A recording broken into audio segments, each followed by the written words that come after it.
What's happening in the canine industry? For all the latest news, views, and expert opinions, stay right here for the Canine Paradigm. You'll hear from industry leaders, experts, doyens of the industry, learned colleagues, movers and shakers, and the odd randy guest. Get the latest insights and expert advice from both here and abroad from the people in the know. Now, here are your hosts, Glenn Cook and Pat Stewart. And I'm Lofty Fulton, and I'm out of here. Hey, Glenn, we've got to do a new ad, mate. We do. We're long overdue. We're not going to be sponsoring Einzelwiener anymore. Yeah, well, Einzelwiener's no longer. He's fucking not paying us. No. We've just figured out. No. He's sitting right here in front of us, and we've just figured out he hasn't actually been paying all this time. No wonder there's no bread and milk on my table in this house. After we were just nice to him. We're just flattering him. We were just whining and dining him, looking after him like a big fucking client we'd look after, and then we find out he hasn't been paying us. He's doing it right now, so we may as well tell people that if they're in Australia and you need dog gear, don't get it from him. Well, get it from him. Wait until he pays the bill. Get it from him so that he can pay us. What's your stupid website, Jason? einzwec.com. There you go. Get your stuff from there. Okay. All right, on to the real sponsors. Yes, the people who actually pay the bills. Canine Ceuticals. Yep. The best canine ceuticals. Premium grade, Yep. human quality. Yeah. It's going gangbusters at the moment. Thank you to the community who have been supporting it. It's great shit. Dan Croft. Yes, in Canada. In Canada. Yes, Toronto, Canada, I believe. Yep. Canada, yes. What are we pushing for him? He's puppy class. Puppy class, yeah. Amazing puppy classes in a great facility. Barbara de Groot. From the Heart Dog Training. Barbara just loves us, and we She love just Barbara. loves us. Barbara is our sugar mama. Yeah. That literally is the thing's called, right? Yeah. The tier that she called. Yeah, okay. Yeah, the sugar mama tier. Thank you, Barbara. We Thank appreciate you, Barbara. We love you. Horny George Kittredge. Yes, Rowdy Hound dog boxes. Yeah. Yeah. The box is incredible. I saw it for the... Did we talk about this? Have we done an ad since? We have talked about how amazing the boxes is. You and I travelled from... Where did you pick us up? What airport That was that? in Colorado. We drove to the airport. He showed us the prototype. Yeah. We was talking through it. You and I were sort of thinking, this is never going to take off. Yeah. And finally... He It's a does real it. deal. He pulls it off. Not only does he pull it off, it's fucking brilliant. Like, it's safe. And he also does classes where he teaches people how to use them as well. Like, teaches the dogs how to get up on the bike seat and then load into the box itself. And it's bloody brilliant. It's incredible. Really proud of George. Lovely guy. And I'm really happy that this is paying out for him. All right. Daniel Trapino? It's actually Tropiano. He corrected me. Okay. So anyway, Daniel Trapino. Dog Club, South Australia. Yeah. It's a cool little facility he's got It's a there. great facility. Get yes. in, check it out. He does all the training. Yeah, he's decked it out. He's got it all looking schmick. It's a bit street. It's a bit edge. It's a bit kitschy. You know? He's got some cool artwork Yeah, and it stuff looks there. good. Check it out, for sure. It's great. It's about time South Australia started lifting its game. Good on you, Daniel. Yeah, leading the charge down there. Well done. We got a new one. Who we got? Tailored Canines. We have two. They contacted us on Instagram, Yep. stumbled into our advertising tier, and away we go. Yep. So they're in Canada. They are. They're in Ontario. Gold, Nipopo gold people. Yeah, Gold multiplicators. I think they're a gold multiplicator. Yep. So if you're recently certified as a silver school and you're looking for somewhere to do your gold Yep. and you're around the Canada or just anywhere up that northern part of the Americas, check it out. So they Tailored Canines. do puppy, adult group classes, private and board and train programs. There you go. So Tailored thank Canines. you for jumping on and advertising with us. Hey, everyone.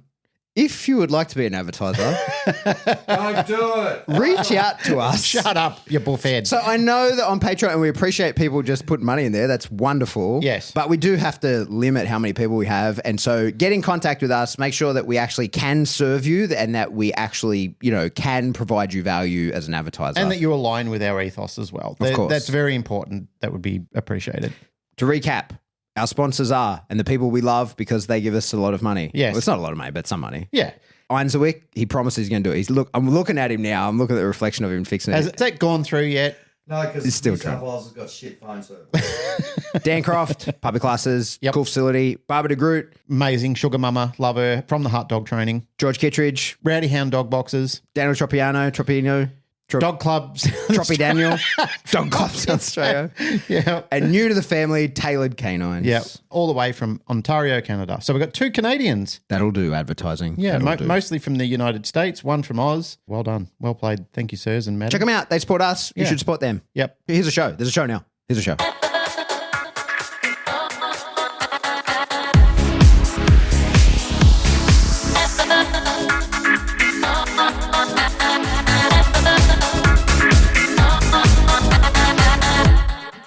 Welcome back to the Canine Paradigm. I'm your host, Pat Stewart. I'm joined by my co-host, Glenn Cook, and joining us all the way from the US is Tracy Racich, which I have hopefully pronounced correctly. I had 25 practices before we started recording, but I'm still not convinced. Tracy, welcome to the show. Hi, how are you guys doing? Pretty good. Yeah, very well. Thank you. Was it 2 episodes ago we spoke about you a lot, and now we're talking to you? Great. So you have started a Facebook group. How long has that group been running, Tracy? I think we're probably going on 3 years now. Wow. Okay, cool. Yeah. Started Yeah. during COVID, right? Like there's a bit of a Yes. support sort of Yes. thing. Yes, I started it because my background is in horse training. And when I used to compete a lot, there's a little building that's usually by the in-gate where they tell you what order of go you're in, who's next, this type of thing. And they would kind of jokingly call it the horse trainer's lounge because we were Right. always in and out checking it. And that was where the good conversations happened. And when I first got into the dog training groups on Facebook, I just noticed that there was no middle ground really between the groups that just took everything really, really seriously and the groups that were like the Wild West. I mean, you couldn't bring up anything without everybody going into a disaster, and it just it's kind of like junk food. You'd get really into it in the beginning. It was very satisfying. And then it just felt really icky and dirty. So for sure. I just wanted to start something that was more along the lines of just professionals together, just at the end of the day, talking about their stuff, Yeah, cool. It certainly has the vibe as though you've pulled that off. It certainly thank you. feels that way. And so a few weeks ago, you made a post that we did a whole episode on. We spoke about that sort of at length. And we reached out because I thought it'd be a good idea to get you on the show to sort of put some backstory, some context to all of that. Because I realized like, while I see some of your stuff online and I enjoy that group, and I have to admit I don't contribute that much, but we can get into why that is sort of as we talk through. I wanted to know more about you. I wanted to know, how did we get to this point? How is it that you made that post, and how is it that you even came into the industry at all? So wind us all the way back and tell us how this all came to be. Sure. So to go way back, I grew up in a military family and I lived in 6 countries before I was in high school. And as the two of you definitely know, meeting lots and lots of people, when people come in and out of your life a lot, you really get either very standoffish or you're very good at sort of categorizing people and making, you learn about people quickly and you learn who is worth getting to know and you recognize patterns in people. So it's not that you become judgmental. It's just like, for an example, for me, if I meet someone and they immediately just start talking ugly about, their last trainer or their neighbor or something, I just kind of remember that. That's probably not the person I want to get to know too much because I don't like that. Once you get to know people, of course, we all talk a little bit of stuff about people, but when people just start that way, that's just kind of an example of things I've learned just from living lots of places. So, and actually, Australia, I lived in Australia for 2 years. Oh, really? Growing up, yes. My dad was stationed at a missile launching station called Woomera. Oh, yeah. I don't know. Okay. Normally, when I tell people from Australia that I lived there, they get really excited and they ask where, and I say Woomera, and they're like, "Oh, I'm so sorry." But I was a very adventurous kid. And I loved living there. I loved going out in the desert. And it's a miracle I survived, to be honest, because I was just always flipping over rocks and checking stuff out and catching lizards and just stuff like that. Yeah. So I really, really enjoyed Australia. Just messy without biodiversity. Yes. Anyway, pretty much same story as lots of trainers, just animal crazy kind of person. Just love to see if you could get the stray cat to respond to you, just stuff like that, but my love was horses. I really always wanted to be a horse trainer. I really loved my niche there was show jumping. And if you know anything about show jumping, it's very, very expensive. So as I got older and into it, Why is that? Because I do know nothing about show jumping. So why is it so expensive? What causes that? I think it's just sort of an elite sport. It takes to be at a high level an animal that's like a freak of nature. I mean, you could breed and breed and breed, and there's not going to be a lot of horses. I mean, just like with the dogs, the breeding has gotten very specialized over the years. So you get a higher number of them that can compete at an international level, but it still takes a long time to train the horses, and it's very prestigious. So people like to own them. So you really can't touch a high level show jumper for under $250,000. And then it just goes to the roof from there. But what is it about a horse like that? Like, is it its structure, like the way it's put together, or is it more about its willingness? Of course, it's going to be both, but is it more the body or the mind of the horse that's making it suitable for that? Well, again, similar to the sport dogs, the real advanced breeding has always come from Europe. So it's very specialized breeding. So you're looking for a horse that is game, has the real desire to leave the ground and jump these obstacles, but they also need to have the parts. They physically need to be able to do it, because it's something that your average horse really can't do. I mean, most horses on the planet could jump, a 3-foot jump, but when you're talking about 1.50 m, 1.60 m, I mean, these are really big jumps, and so it takes very specialized breeding to get a horse that can do that.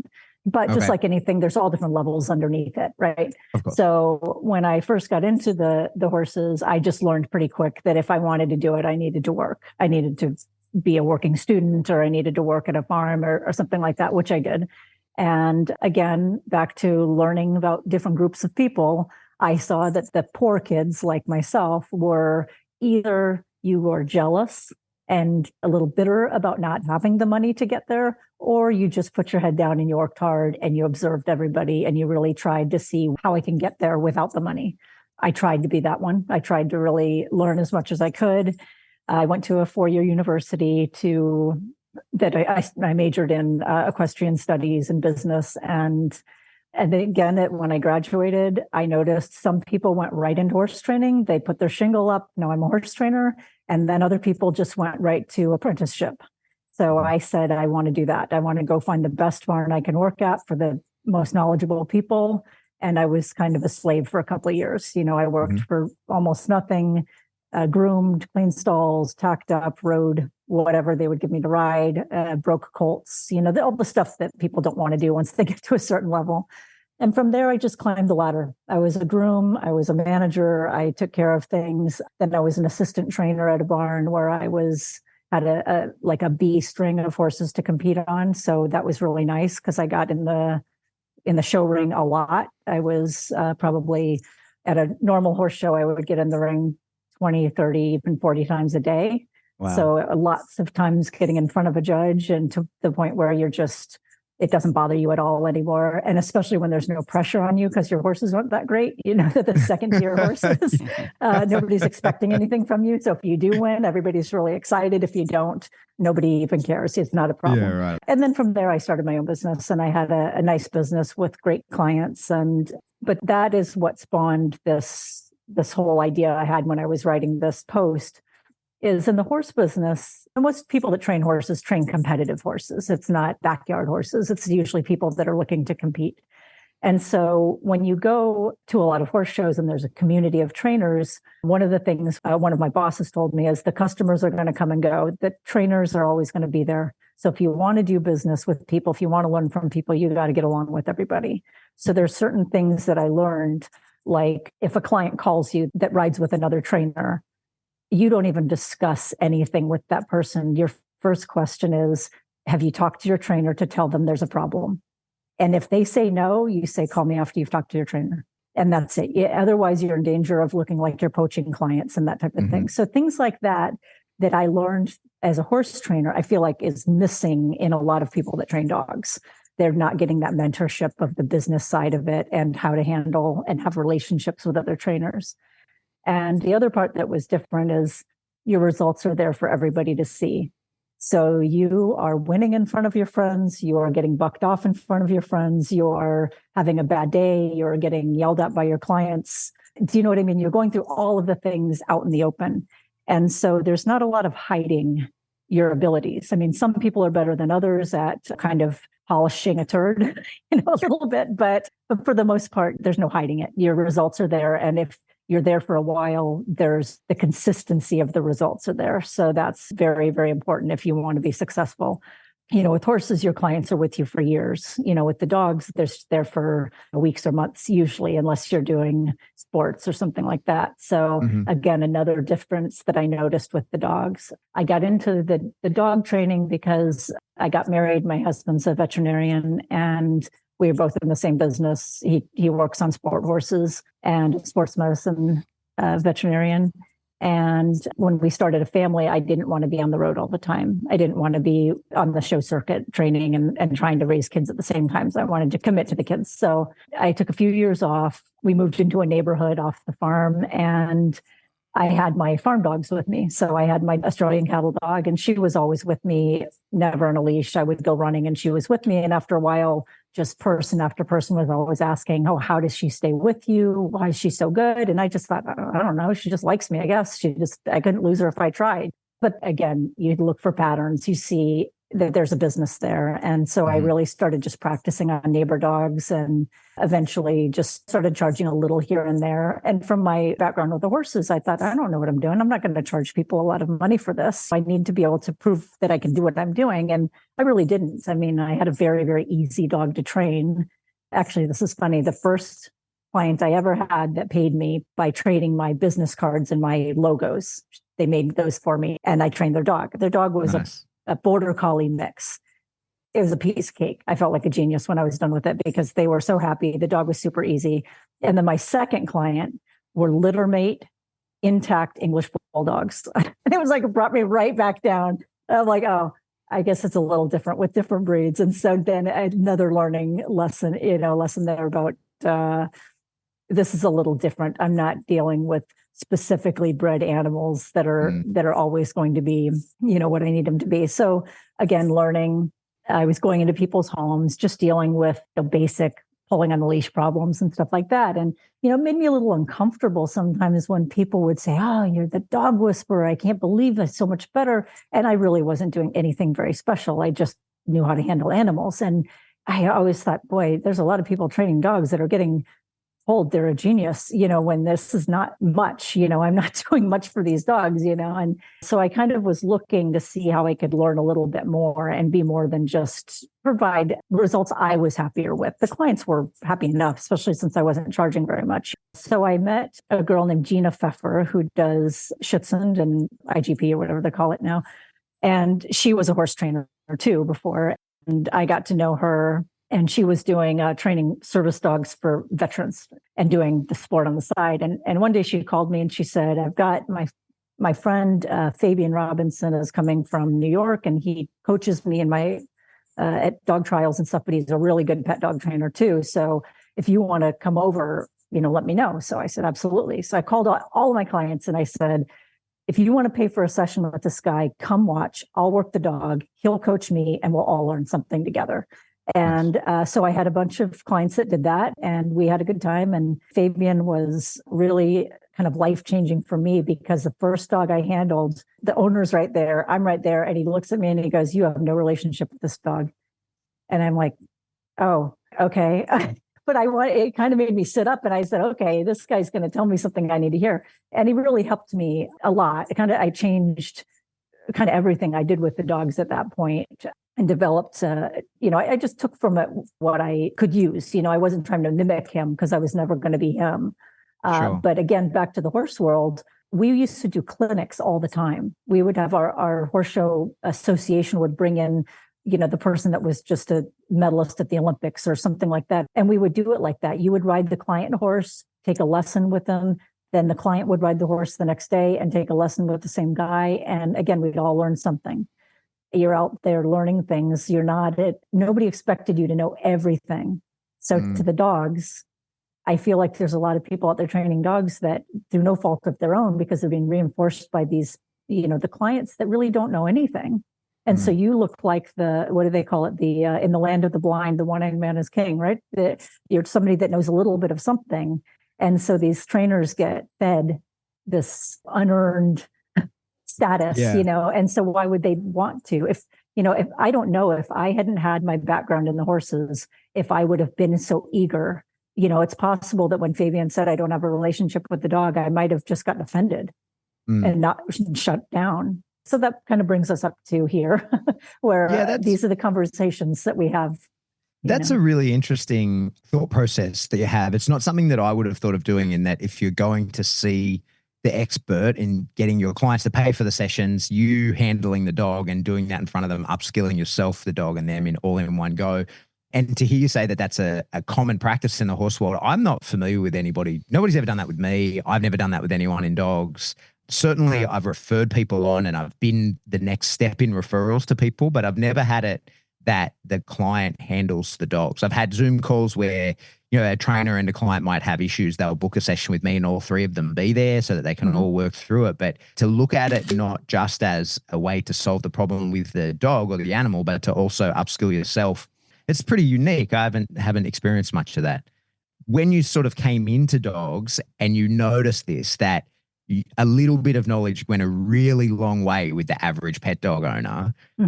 Was there any sort of, oh, great, this is going to be easy? Or was that for you straight away just like, no, I definitely need to keep upskilling? Or was there any temptation to just stay in that easy space? No, it made me uncomfortable. Yeah. Okay. I really didn't like it. I just felt like it was unearned. I remember one of the first clients I had a golden retriever that was just doing normal jumping on the counter, stuff like that. And the whole family is staring at me like, so expectant, and I'm sweating. I mean, I had coached kids coached amateurs and juniors at a national level. I was an experienced coach, and I'm standing there in this person's living room, like nervous, because I think I don't really know what to do with this dog. I know what I would do if he was mine, but they aren't dog trainers. They don't have the skills. I could walk up to the dog and do a Caesar Milan, snap my fingers at it. He would get down and back out of the kitchen, but that's not them. I knew that wasn't going to last after I left. And so that was the main thing is things that would last and is worth what these people are spending. People are paying you their money, and it should last. It should be something they can rely on. So I suppose one of the biggest differences, again, thinking out loud, because, I don't have experience with the horse world, but I think exactly that. You triggered me to think of it when you say you're in these people's homes. I suppose when you're working as a horse trainer and coaching people through working with their horse, you're probably, and totally correct me if I'm off base here, but you're probably much less involved in their lives and their day-to-day than you are as a dog trainer. I think that was one of the things that confronted me quite a lot when I first started training pets. And similar to you, I started out just with people in the area, people who saw me with my dog, and yep, no worries. And you meet them at the place where you met them anyway. And it was a while before you start going into people's homes.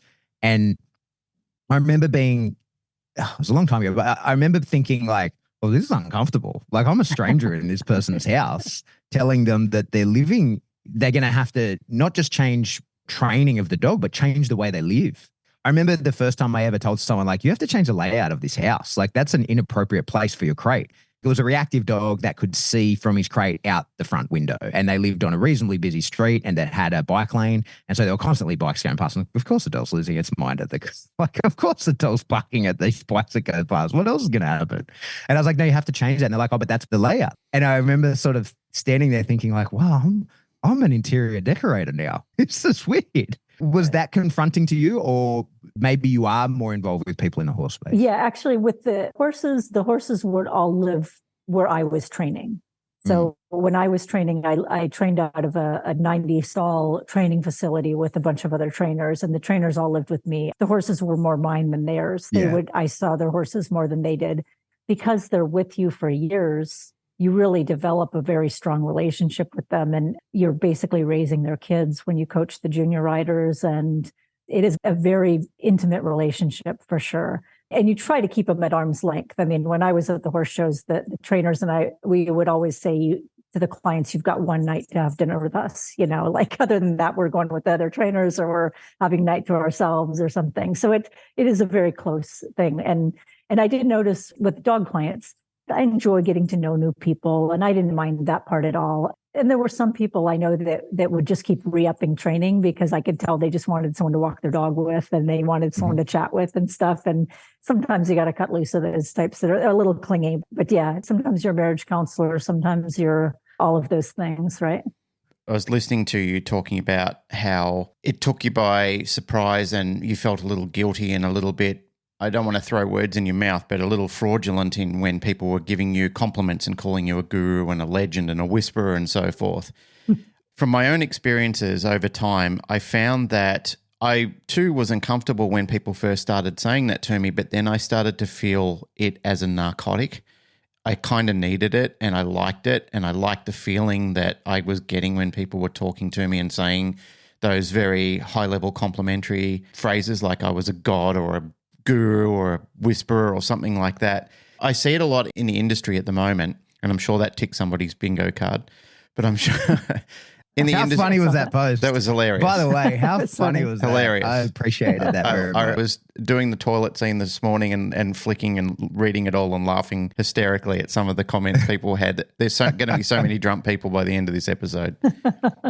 Back to that though, I see that there is a lot of people, and I guess this is where there is a struggle in the industry with trainers, is there's a lot of people with fragile egos who also need that. And when they get it, they too start to rise and the little ego demon starts to take control of them, because it certainly did with me. I've spoken of it multiple times where I suffered from an extensive ego because people were complimenting me all the time. It was just every time I'd turn up, I'd get showered in praise, and then people wanted to work their dogs with me all the time. And I thought, oh my God, I am a living embodiment of a god walking this earth to train people's dogs. And I see that with other, and I will say this, and it sounds a little scorning, but there's some really unremarkable people out there who don't do great jobs with people's dogs, but they're getting told that they do because the introduction that people have and seeing that person with their dog and seeing that they can make a change with that dog, even though, like I said, and I know this sounds a little uncomplimentary, but I've seen their work. I know the level of their work. I've seen what they're reducing the dogs to, because some of those dogs come to me for backup or they come to my colleagues for backup when things really don't work out the way they do. But then these people did the same thing I did. They are hitched to the fact that they are somewhat better than they really are because people keep showering them with that praise. In Australia, there's a term called the tall poppy syndrome. And what that primarily means is anybody who starts standing out gets their head cut off like a tall poppy. There's a funny thing with Australians where we kind of feel like nobody should ever get ahead or be better than the rest of us. It's kind of like a communistic approach to things, is that you should stay the same and you should not be better than the other people. Fundamentally, I don't agree with it, but there's been times where I've advocated it myself, and I've kind of looked at it thinking, the only reason you're advocating that is because you're jealous. That's really the primary reason that you're doing that, is because you're jealous. You're just being jealous that somebody has grown more than you, they're hungrier than you are, they're more ambitious than you are, they've collected information and they've become talented through their hard work and perseverance, and they're a good study. They're passionate about it. They just worked harder than you have. Why would you be jealous of a person that did all of that hard work and all that preparedness and became something of measure? Why wouldn't you get behind them and say, this is a good person for our industry? Because on one hand, you're scorning the person who is taking on this egotistical, fictitious belief, and yet you have got somebody who aspires to what you think is appropriate and you still want to cut their head off. So how the fuck does somebody get ahead? How does somebody persevere in this industry? How does somebody do well when you're not advocating for the person who is doing everything that ticks all the boxes in your category? Do you get the same sort of thing in the horse world as well? Sorry, just before you answer that question, there's an observation that I've had, and I'm not necessarily saying that it's a fact because it's still a limited observation, but I don't see the tall poppy syndrome in America as much as I do in Australia. I see that it does exist to a degree, but I also see more support for people in America and more rallying behind people in America than I do in Australia. What's your observation? You're a native of that country. What do you see? Yeah. Well, first of all, I heard you talk about that a couple episodes ago, and I thought you said tall puppy. And I was thinking, I wonder what that's about. Like, is that like a neutering thing? Or I don't understand what's the tall puppy thing. So anyways, I get it now. Now that you've explained it. It's a flower, okay. not a dog. So, yes. I get it. So no, I don't see that as much in the horses, mainly because, again, you have to have your results in front of people. And you could say, in the type of horses that I trained, there were two types of horses. There's show jumping horses, which competed only on if they got faults jumping and the speed that they went at. So it didn't matter what it looked like. It is what it is. The other one are called hunters, and hunters, they're being judged on the judge's opinion about their way of going and their manners and their form and their movement and the way they look and that type of thing. So a lot of people in the hunter world would make some excuses like, well, I'm not a big enough name. The judge doesn't, he doesn't know me. I never sold horses to the people he knows. That's why I'm not getting prizes.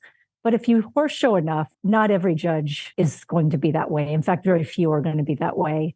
Generally, the best horses are winning. And if you can't see it that way and say, how can I be better? How can I be more competitive? Then I think it's just a character flaw, to be honest. So if you want to be better, you really need to just observe what are the people that are winning doing. In fact, I used to have on my Facebook page, the banner that I had at the top for my group was sit with the winners. The conversation is different.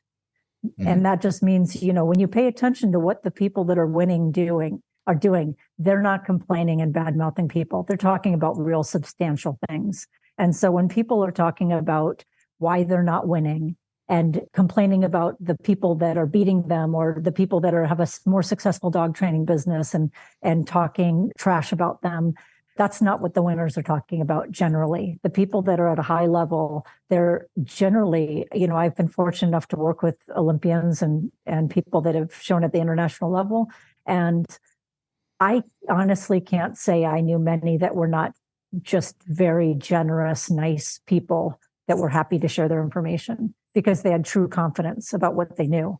It's the people that are usually just a couple of rungs below that don't have the true confidence and they feel like they need to kind of bring people down to feel a little bit better about themselves.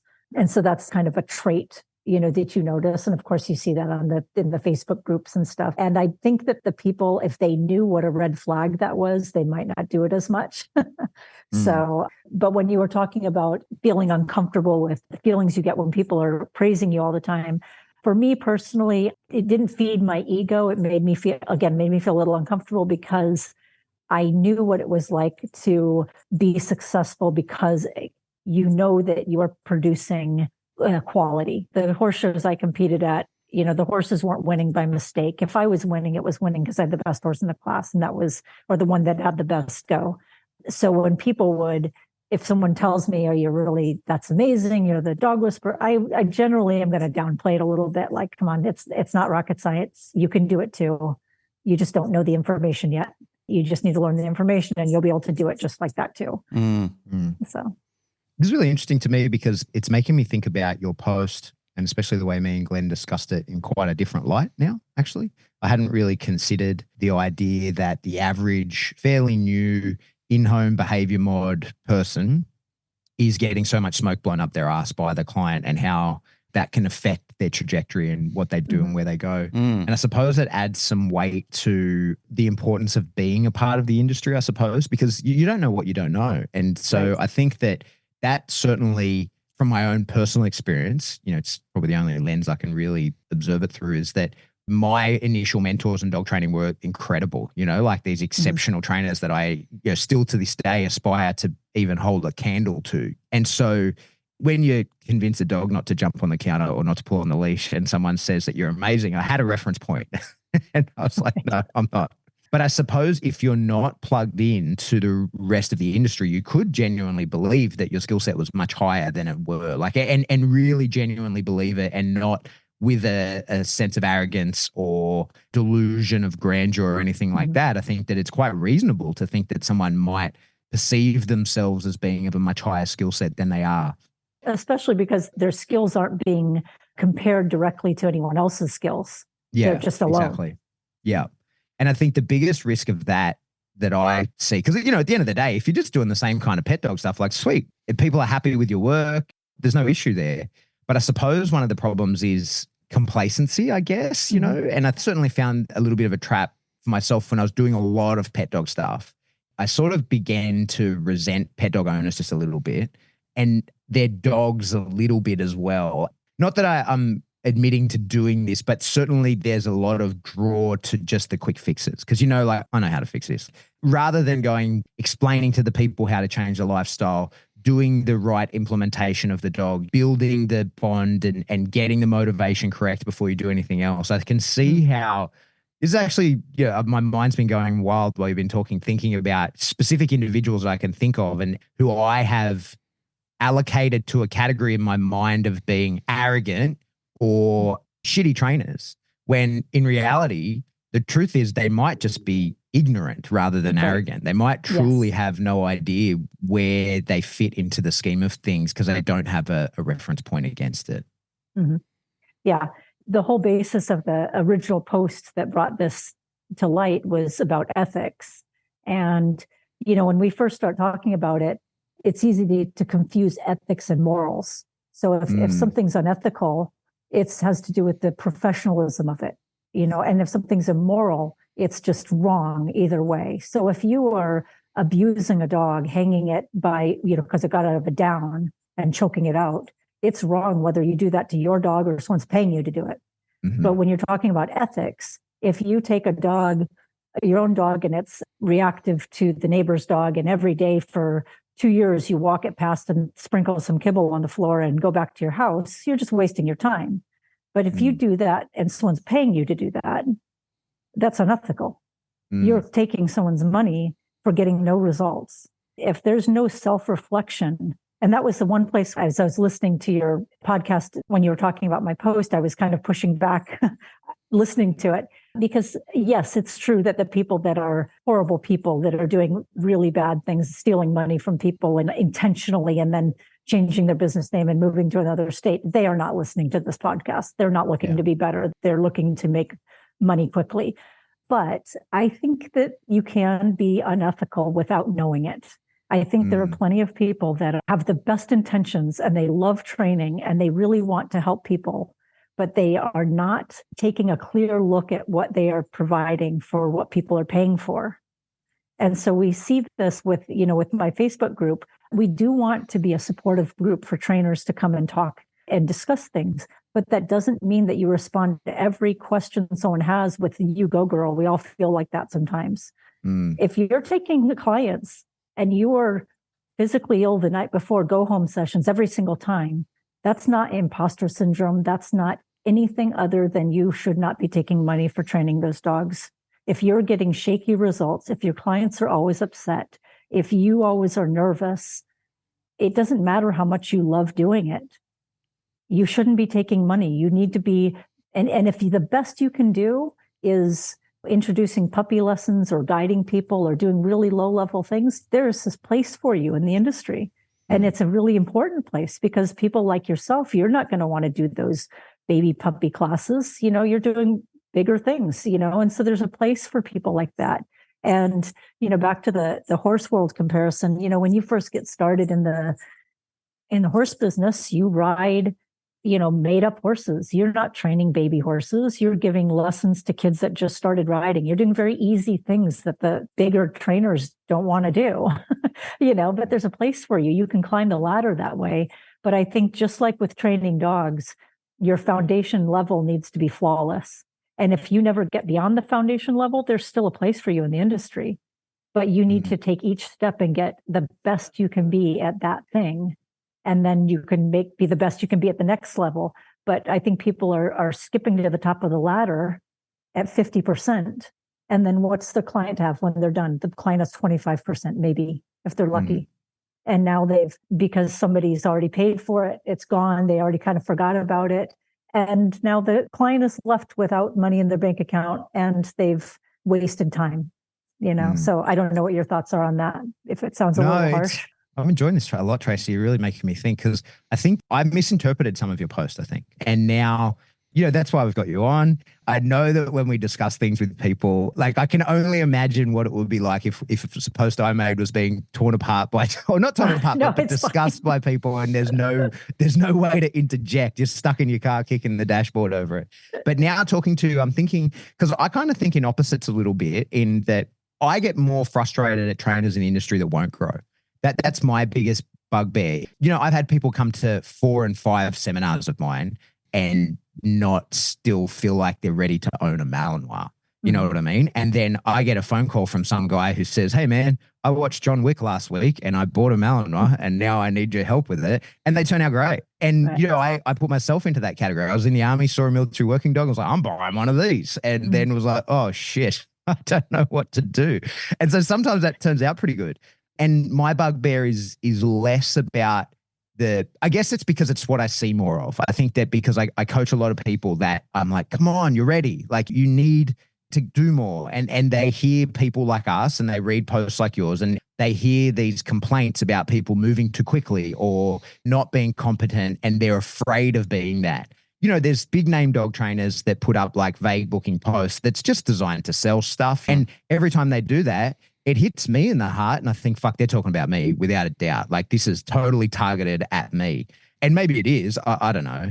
But then there's people who listen to us and this conversation about people who haven't really developed a foundation, and you don't have the base level and you really shouldn't be taking on more complex things. And I know that there's people who are listening to that going, oh my God, they're talking about me. I have to stay in my lane. And we're not at all, I think that there's so many people I get frustrated by who are so good, but won't acknowledge it because they're so worried that they're in that category. And that's that's the true imposter syndrome, I suppose. That's the true, people who are so good and proficient at the thing that they do, but they're frustrated by it and they want to progress, but they're too scared to do it. So I suppose we have the same problem, but maybe at opposite ends, It's almost the same issue, but it's just represented through different people. Yeah. I mean, I think that, when you do a lot of seminars, and I've been to lots of clinics with horse trainers and stuff, and I do see that there are people there to learn, and then there are people there to win the clinic. They're there because they want to win the seminar. They want the stroke from the person, and they really aren't listening to try to get better. They just want to they want a big name person to say their name, and they want a big name person to tell them that they're doing it right. Good observation. And they're really not looking to change anything. Really good observation. Thanks. But I think it's a matter of being self-aware, because I know I've been guilty of that. When I was younger, because I didn't always ride it at places that were really advanced, or in the early days, I was always the best rider. And it didn't mean I was anything great. I just was better than all of the people that didn't ride well at all, And so when I would go to a clinic or I would go ride with a new person, I would be a little bit of the star in the beginning, and I got kind of into that. But then once I started competing a lot and realizing that I really did not know very much and I wasn't a great rider yet, I needed lots more experience. Then I was wanting to learn. Then my ears were open. I wasn't there just because I wanted to go get attention from somebody that was a big name. But I think the difference, and not to bring a different Facebook post in, but I did a post about 6 months ago about the difference between imposter syndrome and just not being ready to train yet. And I think that the difference would be imposter syndrome is fleeting. Everybody feels a little doubt here and there. I mean, of course, you get a dog that, is way softer than you've ever worked with before. And it's, you thought you were being nice to it and its tail's still between its legs. And all of a sudden you start thinking, oh, did I do something wrong? Am I, that type of thing. But it goes away. As soon as you start getting into your groove, your confidence comes back, because it is imposter syndrome. It's just a fleeting thing. But if it's constant, if you're always wondering, how am I going to fix this? I need to get my act together before the people come pick up the dog, and worried. And if you find yourself complaining constantly that the people aren't following through, well, if the people aren't following through constantly, there's either a problem with the delivery or a problem with the way you've trained the dog. If you're not able to provide consistent results that last for people, there's always going to be people that drop the ball here and there, but it shouldn't be the norm. If it's the norm, you're not doing your job. So I think that people need to set their bar a little higher. And, I understand that there are people out there with low self-esteem and they don't feel like they need a little push. Yes, you're good enough. But for the most part, I think that if people know what they're doing, they're confident in their ability.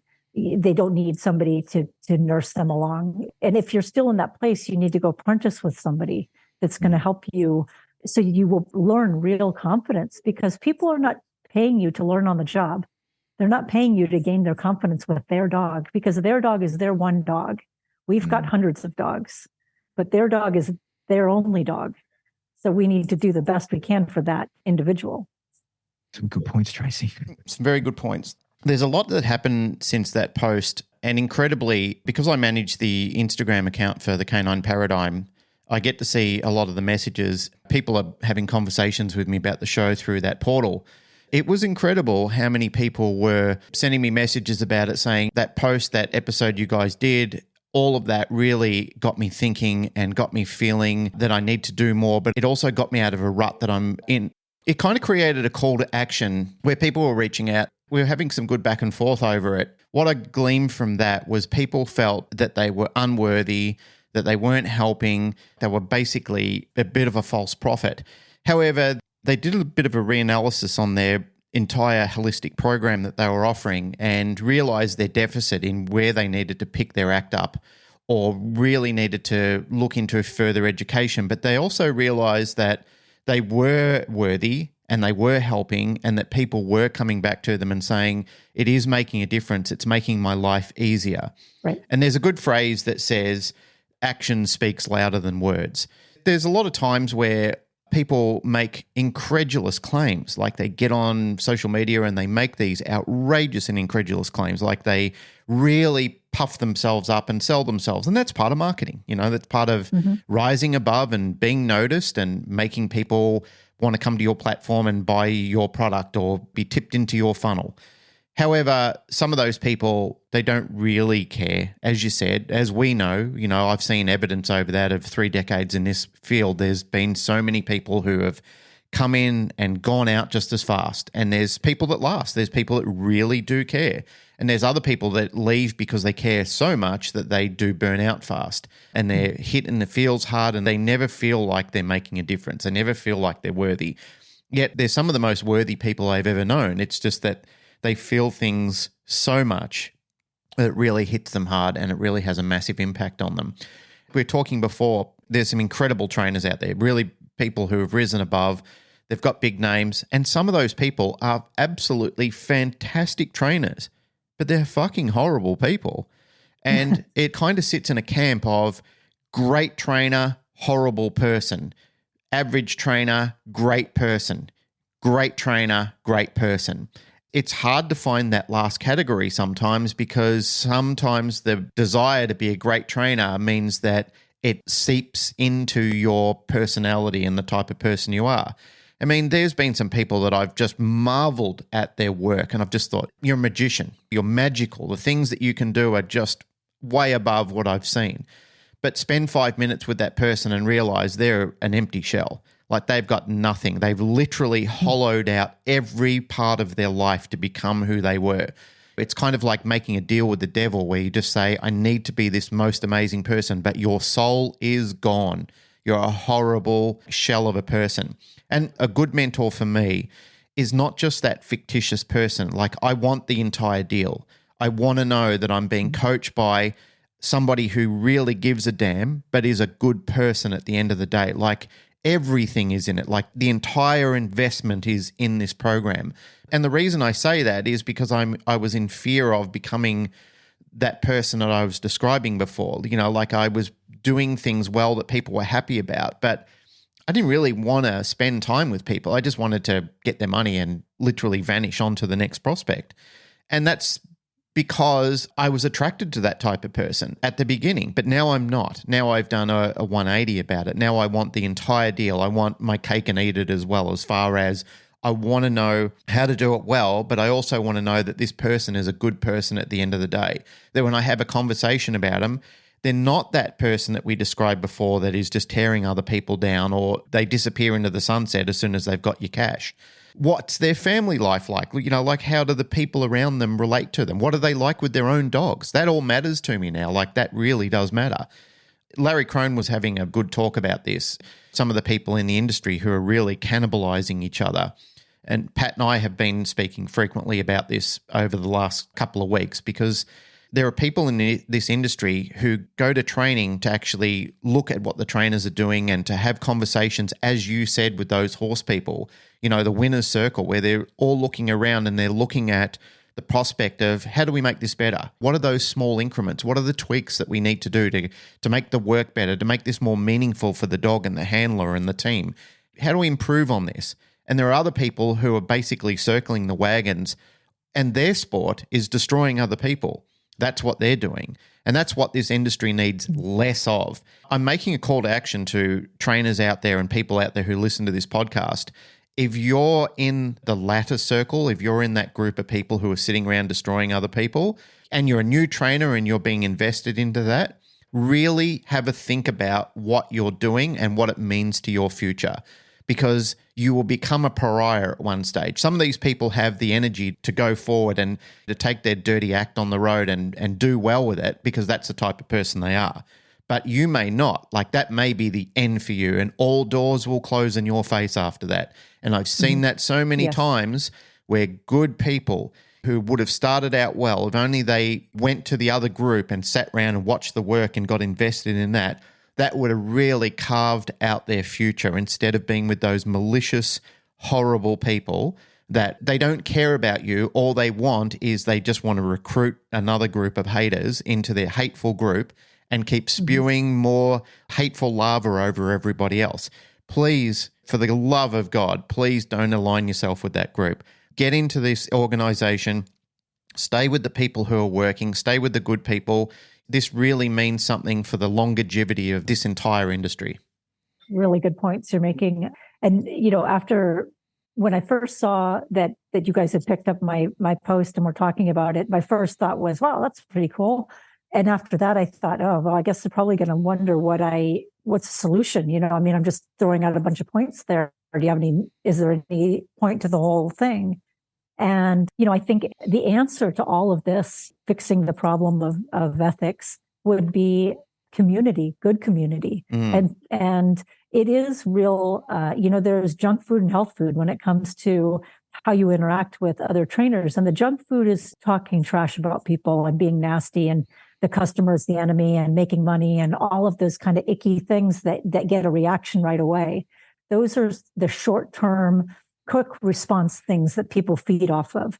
The health food is reaching out to people, helping people, being kind to a starter trainer that does really want to get better. Because I get people all the time messaging me with the Facebook group saying, oh, you got to get rid of these, we're not here to train young trainers, they need to learn on their own. And this group should be about working professionals. And it is, but they're still working professionals. If they work at Petco and they're doing lessons, it's still a working professional. And if they're looking to get better, we should reach out and help them. And so I made a point on the post at one point about not pulling up the rope, because it's an easy thing for people. They get to a certain point in the business, and they do want to shut down the starter trainers, and they do want to say, now I'm in the club, so let's close the door. If we do want people to have high expectations of themselves, they're not born knowing it. If they don't have the confidence, it's not a character flaw. It's that they need better information, and they need to feel better about their training organically so they can be a better trainer. So it's not about just saying, well, he's a crap trainer, he's not doing it. Maybe he just doesn't know anything. Maybe he just needs more support like that. So I am really, really positive about people wanting to learn. Absolutely. I do want people to learn. I also want them to have high expectations of themselves. So I don't have a lot of patience for people that will make a post on social media and say, hey, I've got a Presa Canario that keeps slipping out of his harness. What should I do? Well, what you should do is you shouldn't be taking that case. I think that you need to learn a little bit more. That's out of your realm. And then if the person is offended by that, then that really tells me they shouldn't be doing it. So we all need to kind of have a community where we can support each other, but we also can tell each other real truths that they might not want to hear. People might not want to hear those things, but they need to. And if they really want to take themselves, they want to take their business to the next level, or they want to be taken seriously, you have to open your ears to people that are going to say things like, you don't have a relationship with that dog. I could have started huffed and puffed and said what a jerk Fabian was when he said that to me, but he was right. I needed to learn how to join up with dogs and have them respond to me organically and not just because I'm conditioning something. Yeah, I needed to learn to be better. And I think we all need to do that. We don't need to help each other. Sometimes in our space, we forget that all of us kind of have to wear two hats at times, especially in our online presence. I see people get mad about the ads of other dog trainers. And I think one of the things that I mention it all the time, I think that's really peculiar about our industry is how we're all friends with each other on Facebook. You know, accountants don't do that shit. Like you go to your professional things, you may be on an email list or whatever, but the idea of like just randomly friending other accountants on Facebook, it's just not a thing, right? Or following other accountants online. Like you might have a look at your local competitor or whatever, or someone that you aspire to be like, but just following other people who are your peers in their work, it's pretty unique to us, I think. I'm sure that there's other industries, but they're not common. And I think that we sometimes forget that we have two faces online, one that is for our clients, and we have to market ourselves and we have to say that we're good. Otherwise, why would they, like, you know, you can't as a professional, if you're trying to get normal dog training pet clients in your local area, you know, within your catchment, you can't get yourself online and go, hey, I'm pretty okay at this. I'm putting in the work. You know, I'm still attending events. I'm doing my best. I'm striving to better myself. You're not the one that's going to get the work when they look at your website that says that, or your Facebook post, your business, whatever. If you're positioning yourself as a forever student, needing to learn all the time and being really honest and humble about where you fit into the situation in the bigger industry, you're not getting any work compared to the guy who's also within your catchment that says, I'm the best in the area. Here's my self-congratulating thing. Because you kind of, like, there has to be a middle ground, of course, but I think that's what we forget. And I see people, you know, sometimes people will send, like somebody who I have trained or I'm working with or who I know their skill level, got a very, you know, accurate level of where they're at. And they're a good trainer. They're very good at what they do, but they're looking to up themselves. And then somebody else, you know, in the past has sent me their ads where they're talking themselves up. And I'm like, but mate, that ad's not for you. They're not interested in training your pet dog because you know what you're doing. It's not pitched for you. It's pitched for a person who doesn't know what they're doing. And you just happen to fall into the advertising catchment because you also fit the lookalike audience. You know, it's hard. That's one of the things I think is really tricky with dog training is that it's quite difficult to filter your competitors and peers out of any advertising that you do because they're going to fall into that. They're going to have the right hobbies and interests. They're going to be following the right pages. They're going to be fitting the lookalike of your actual audience or your actual customer. Your competitors are going to be falling into that. They're going to see your ads and you have to position yourself as a person that's worthwhile investing in. So I think that sometimes we in the industry can be, now I'm in total support of everything we're saying about people need to bettering themselves and all of that. But I think sometimes we can be a little bit rough on each other sometimes and nowhere near as supportive as I think we sometimes need to be. We had someone have a hissy fit years ago in our Facebook group about exactly as you said, like young trainers asking too many questions. And it was the lines of like, if that's a question you've got to ask, then you really have no business training dogs. Yes, and it's like, okay, that might be true, but they have asked the question. So we now are at a decision point of do we answer it for them? Or do we just go, fuck you have no business doing this? You know, like now we've got to make a choice. And I think you have to sit with your choices. I think sometimes I see people say, these people are asking too basic a questions. They shouldn't be training dogs. And then you go, okay, no worries. That's how you feel about it. But what are you doing to assist those people along? You know, because if you consider yourself a source of that information, do you have that available to sell to these guys? Or are you willing to put in the time to give it to them because they've expressed to you that they're looking for that information? Of course, that's the go-to these days. And again, to remove it from dogs so that people don't get upset, when I started learning how to use cameras, I got into all the forums. I was that guy asking all the fucking stupid questions. And I got abused by people in camera groups for not knowing the difference between what NTSC and PAL is, which is like the frequency at which the camera functions so that lights don't flicker and it's different in different countries. Like, I don't fucking know any of that. And I asked all these dumb questions. And because I was in these professional level camera groups, people are like, you have no business owning an R5. Like, and I'm like, well, mate, I do. So where can I get help on this? And then you know what happened?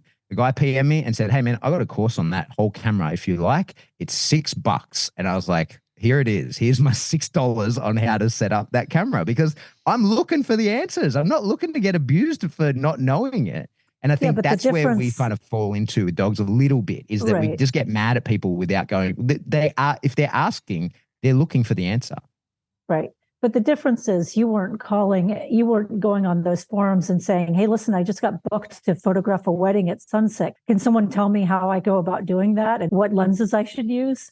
If you're just doing it for yourself, you could ask all sorts of questions. I mean, I totally understand, because I'm adminning this page all the time and reading all these questions. If somebody says, I've got a German Shepherd and it is whining and it's got this, and this is what I've tried, this, and this. I've never been training a dog 20 years. I've just never seen one like this. That's no problem at all. Let's discuss it all day long. But if somebody says, I've got an aggressive St. Bernard that I have in board and train, and he won't come out of his kennel and he's been like that for 2 days, should you be accommodating that and saying, oh, yes, this is what you do? No, somebody is paying you real money to train that dog. We can talk about it, but we can't walk you through it while you take money for something you're not ready to be doing. So I think it just depends on, again, it's the self-awareness. It's not about gatekeeping information. It's just being self-aware about what you really should be doing. And you have to constantly keep in mind that that is someone's money they are giving you, and they're trusting you with their dog. I don't want to sound like a snob about it, because honestly, the dogs I train are the most simple pet dog situations. I try to keep it as dumbed down as possible, because I know what people are looking for. As pet owners, they want a dog they can take to the beach. When they call their name, it comes back. When they open the door, it doesn't jump on people. And that's really about it. There's just not that much that people are actually wanting from pet dogs. Of course, you run into all of the, behavior problems that keep those things from happening. And you have to know how to negotiate that. But again, I don't want to sound like a snob about it, because I really appreciate when people want to learn and get better. Yeah. I think that the most important thing is that they are self-aware and they're honest about wanting to learn more and see where they're at on the spectrum I talked about. If your experience and your knowledge base and your talent level, because there's plenty of room for everybody. There's lots of room for different people, and there's more business than anybody can. We should be competing. So none of this is about like, I want all the business, because I don't want much business at all. I don't like working that hard. I just like having a few dogs to train. No, I agree totally. Tell me a little bit about the Facebook group itself and your experience with admitting that, like putting that many dog trainers under one roof. Our Facebook group is very eclectic group. We have people that are in there to this morning. I was looking, like saying that punishment should never, ever be used, and there's only fallout from it. And we've got the full spectrum. We've got people who have nothing to do with dogs and just listen to the show. I always assumed that people that listen to our show would be at the minimum dog training enthusiasts and more likely professionals. But I get emails from people. Every time I say that, I get an email from someone. I'm like, nah, I just listen to the show and I'm in your Facebook group and I have nothing to do. I have a dog, but I have nothing to do with the industry or whatever. So we've got a really broad spectrum, which means we can't run that tight a ship because it's so broad. But yours is not. Right. Tell me a little bit about your experience of managing that and the ups and downs that you've experienced that. Has there been days where you're like, oh, fuck this group, I'm deleting it? Or... basically, I don't get too worried about it. I don't take it too seriously. But when I was training horses, we used to go, the trainers, we would all go out to dinner together and stuff. And I remember one time, one of the trainers brought an amateur with her, and we were like, are you kidding me? What are we going to talk about with this lady here? I did leave it open to kind of the amateur trainer, meaning they could be a trainer if they wanted to. They just don't want to, they have the talent to do it. Maybe they compete in dog sports and stuff. I really try to keep it pared down to working professionals so we can have those conversations. And it's funny because if there's a post where we're kind of having a laugh about something just kind of funny about the business, maybe something about clients, typical clients that say the same thing over and over, and someone gets a little bent out of shape about it, I go back to the membership questions, and it's always someone that's not a trainer. So really, I just try to avoid it spiraling it too ugly. I don't like people occasionally people will bicker back and forth. I like the debate. I don't mind if it gets a little heated. I'll kind of keep an eye on it. But if people just start name calling or getting really upset, I just delete it because I don't want it there. I don't want to set that tone. I want people to kind of mind their manners a little and still have fun with it, because really at the end of the day, it's just a Facebook group. It's not that serious. But, you meet lots of people, and I've had people send me business and I send people business, and we network. And again, it does end up being a good place to have that community that's not there because pet trainers, and dog trainers don't interact outside of seminars and occasional, groups. But I try not to take any of it too seriously, but I do try to run a tight enough ship so that people stay happy. Yeah. It seems that way. I'm only peripherally involved. I'm not on Facebook a lot. I'm not online a lot. I post my stuff and I try to get off it because I have my own issues of social media. But I think one thing that happened to me years ago, I spoke about it one time on the show, was I was in a group, I can't remember what it was, but someone asked a question and they were getting cut down pretty badly. And I thought, in line with what I just spoke about, I was like, no, this is a genuine person asking a genuine question. Like, I'm going to answer it. And I had the time, I was waiting in line at something. And so I put a lot of work into a really detailed answer. And then they deleted the post. And I was like, you motherfucker. Like, I just spent an hour, like that's an expensive thing that you just deleted. I just spent an hour writing that, and you got the feedback, you got the answer that you wanted. And like, I was very clear and sort of went through the steps and everything. And then she just went, okay, got that information. I don't want people to see in future. I'm not going to assign too much to emotives. I don't know why it happened, but it was deleted very quickly after I gave a poignant answer. And I was ropeable. Like, I was so angry. And not because my comment led to it being deleted, but because I was like, I put a lot of work into that to hopefully help people to go into this one group. It was a random person. I don't know you. I don't know anything about you, but it's a good question. I thought that the question had been misinterpreted and overlooked by people. And I thought, no, there's a really good question in there. I'm going to answer it as well as I can. And then it got deleted. I was like, you motherfucker. Like, I'm done here, because it just disappeared. And I was like, all my work just vanished. It was for nothing. And I stupidly wrote it directly into Facebook. So I didn't copy and paste it in. So I didn't even have it anymore. I was ropeable. And it for me meant that I took quite a step back in my involvement in those kind of Facebook groups for that exact reason. So, I'm as big a part of the problem that I've complained about as everybody else. That's for sure. Well, that's funny that you say that, because that's one of my biggest pet peeves. If someone asks a question and people take the time to write out a big response, and then they sort of ghost the post, they don't come back, probably because they don't like, it's not what they were expecting to hear. I get upset about that too. I go on and I make a little admin note, like, listen, you took the time to make the post. You're clearly still here.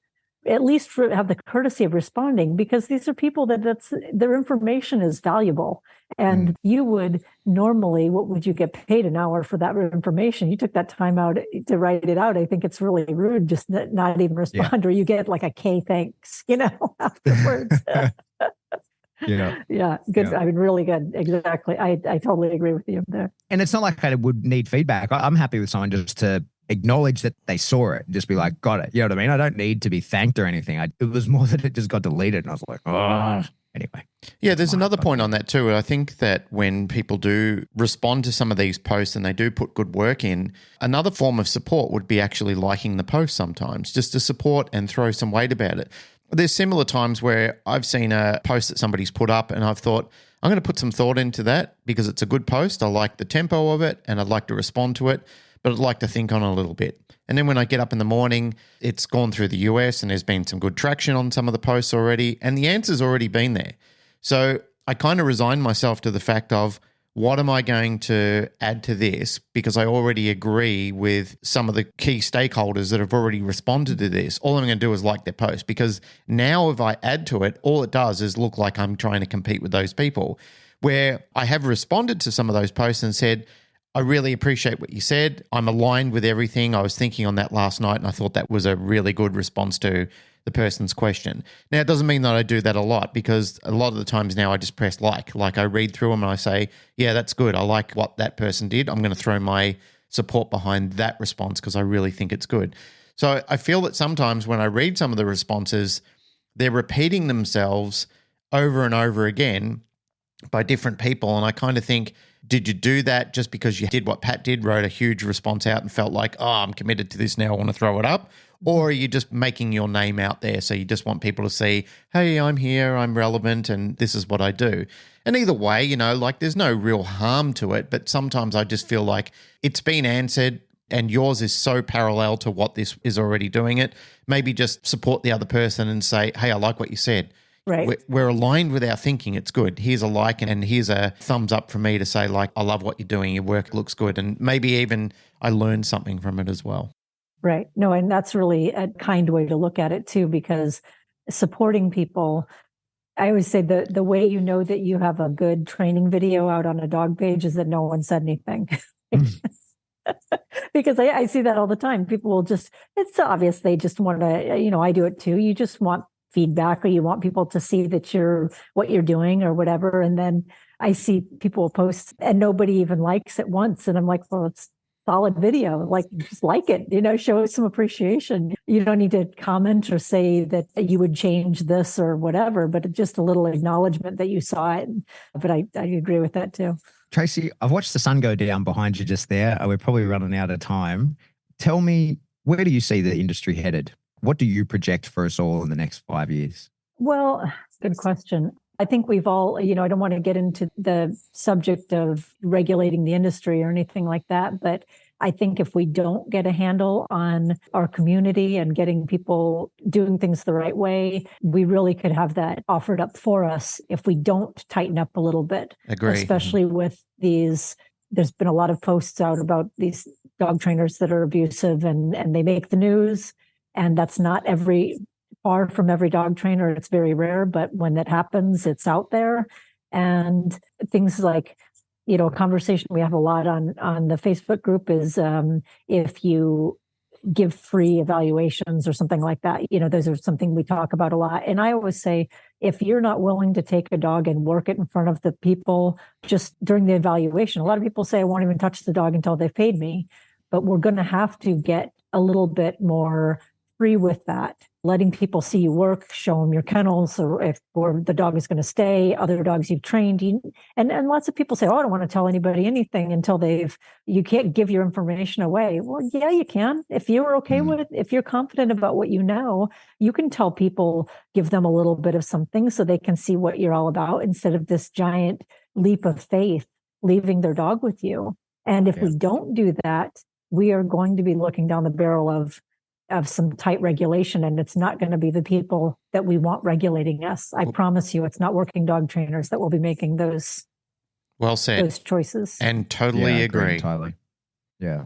Hey, Tracy, thanks for your time. This has been a really thought-provoking conversation. I've had a good time. You've made me think about some stuff in a way that I hadn't in the past, which makes me very happy. I thank you for that. Thank you. It was great talking to you guys. I really enjoyed it. Yeah, likewise. Do us a favor, plug all your stuff. Tell us how do people, if you want anybody to get in contact with you, tell us how they can do that. How can people find out more from you? How can people touch you? Oh, thanks. I have a small dog training business in South Florida. It's called Canine Cross Training. I called it that because of the crossover from horses to dogs. It's nothing about flipping tires in a parking lot or anything like that. So I just have that. I've got my Facebook page. I've got Canine Cross Training tutorial videos on Facebook, and that's about it. Nothing too exciting. Awesome. Well, thank you very much for doing it. I appreciate you. Thanks. It was great talking to you. Tracy, do you have any closing thought, anything, or do you feel that you've covered it already? Honestly, I just think we should just stay in touch and keep the community going and just try to, all the things we talked about, I think I'd just be repeating it. Yeah, cool. All right. Well, that's it for another episode of the Canine Paradigm. As always, if you like what you hear, just like, rate, share, subscribe. Do it through whatever subscription service you download us from. Then go to another one, do it there too. They don't check. You're allowed to do it anywhere you want. And you can say anything you want as well, but please just say good stuff. Keep the other stuff to yourself. If you want to support the show, you can do that by jumping into Patreon. Patreon is what keeps us going. It's what pays for all the equipment that we use. It's what pays for our hosting. It's what allows the show to grow and continue to serve it to you. So $3 a month in there will get you access to this giant backlog of pretty good information. One thing that I was making a video for Patreon the other day, and I was talking to the camera, which will be you guys, about how a lot of my first online course came from the info in the Patreon. And so that course is down now. You can't buy it anymore, but there's still a lot of the information is from the deep dives that we did in that Patreon of really detailed explanations of stuff. They're all still in there. For $3 a month, you can get access to those. There's new stuff going in, and we do a live stream in there every month. We can ask questions, and you can give as much or as little as you want, or not at all. We still love you anyway. Another way to support the show is to jump into spring. You can get yourself some cool merch, no socks, underpants, or water bottles, but there is enormous giant tapestries and t-shirts and hoodies. Which people have got. Yeah. Bunch of other cool stuff that you can get. I think did we have thongs at one point? Was that one of the things that we could get? Oh no, that was a different thing that I was looking at. And I ordered a test pair and they were horrible. But never mind. and I mean thongs, the Australian kind, not the US kind. The Australian kind of thong, which is footwear. Yeah, imagine that kind of thong. Wow. TCP thong. Yeah, well, I don't want to see it. If you've got one, Glenn, keep it to yourself. I don't want to see it. Furman would probably have one. Yeah, he probably does. Yucky. So get into spring. What am I up to? Oh, if you want to get in contact with us, you can jump into the Facebook discussion group there. As we've said, there's 10,000 people in there, all getting along pretty well. It's definitely a space to discuss topics of the show or anything that you think that's going on in the industry. And I do highly recommend that you jump into Tracy's group, the Dog Trainers Lounge. If you are a professional trainer, if you meet the requirements of that group, I think that it's wonderful. I'm peripherally involved, and I would like to be more involved. When time allows me to, I will be. But if you want to get in contact with us directly, you can shoot us an email. We are info@canineparadigm.com. I love you. Goodbye.